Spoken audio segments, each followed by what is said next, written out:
Hi, everybody.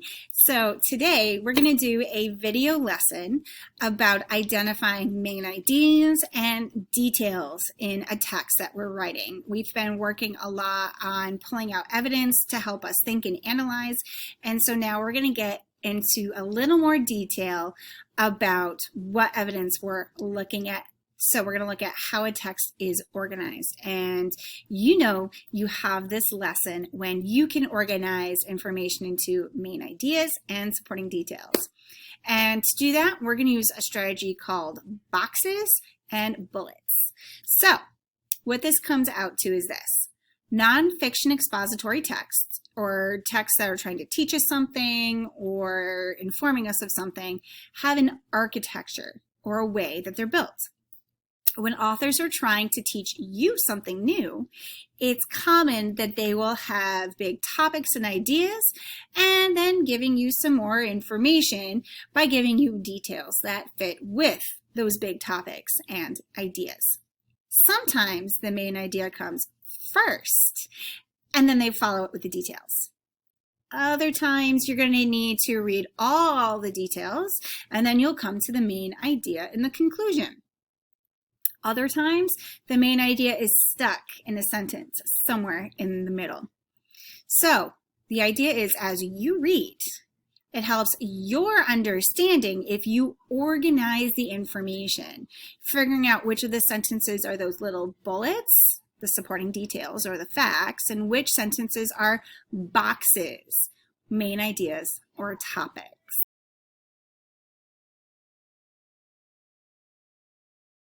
So what I'm going to use to help me organize my information is this slideshow. What I've done is I have a boxes and bullets nonfiction text organizer here with some instructions on the slide to read or watch the text all the way through to get a general idea of what the text is about, and then read it or watch it a second time, taking notes on what the big ideas or topics are and then the supporting details, and then organizing that information into those boxes of the big ideas and the subtopics and bullets, the supporting details and facts.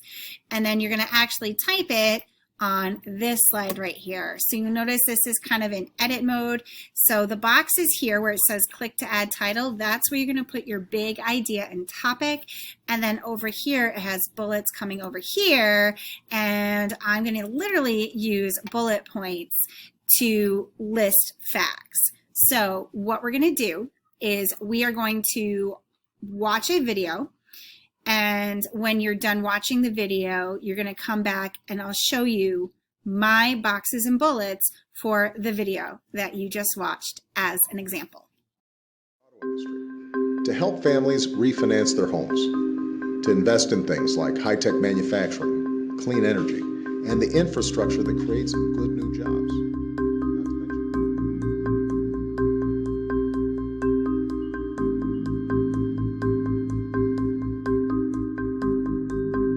You see, I would never say these things, at least not in a public address, but someone else would. Someone like Jordan Peele.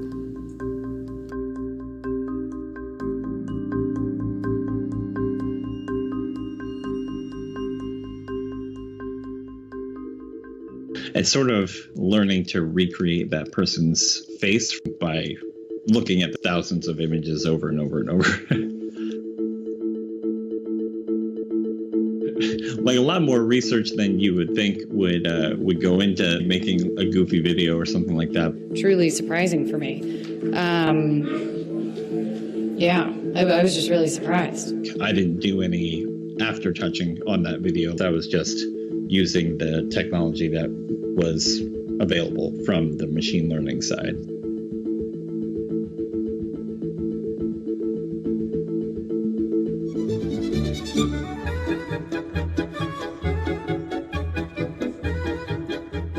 You don't even have to know what GitHub is. You don't have to know how to program in Python. None of that matters. You pay somebody $20 and they'll create the fake for you. That's a bit of a game changer.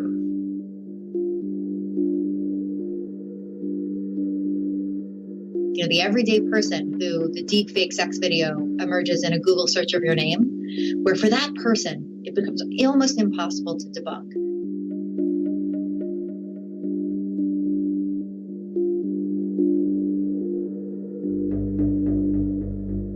While I don't think that's likely, I also don't think it's out of the question. And that is enough to keep me up at night.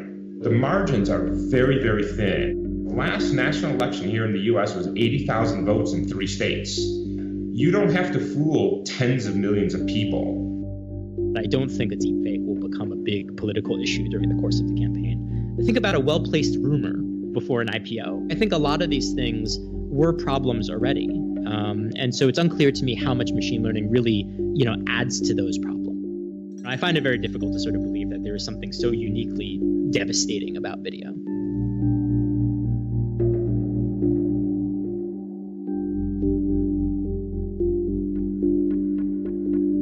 Right now, what we are focusing on is developing forensic techniques to protect world leaders from deepfakes. We are particularly worried about how the Donald Trumps, Theresa May, and Angela Merkel's of the world, how their likeness will be used to disrupt elections and incite potential violence in countries by creating fake content.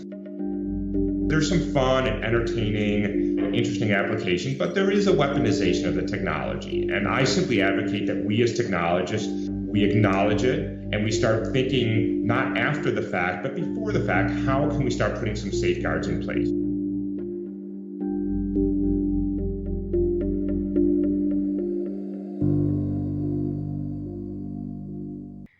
Okay, so here we go. Here is one of my examples from this video. I have a box up here of a really big idea that deepfakes can be a problem, and I have multiple bullets of specific details over on the right side. I tried to get keywords and key details in here. However, any detail that seemed to go along with this idea of deepfakes being a problem, I listed here.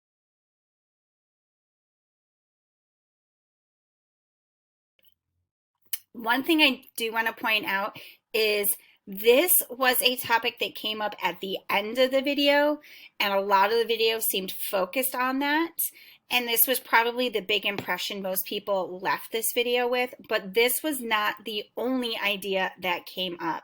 In fact, I'm going to go back to the beginning of my notes, which I came up with deepfakes or videos that aren't real and related information. Then internet is full of deepfakes related information, and finally this big focus. So you can have more than one big idea in a text. So when you're going to do this, see what details you can find, what big idea does this go with, see if they actually tell you the big idea, see if you kind of have to infer and figure out what the big idea is. But organizing the information into these two things is a very important first step to really getting good at picking the best evidence.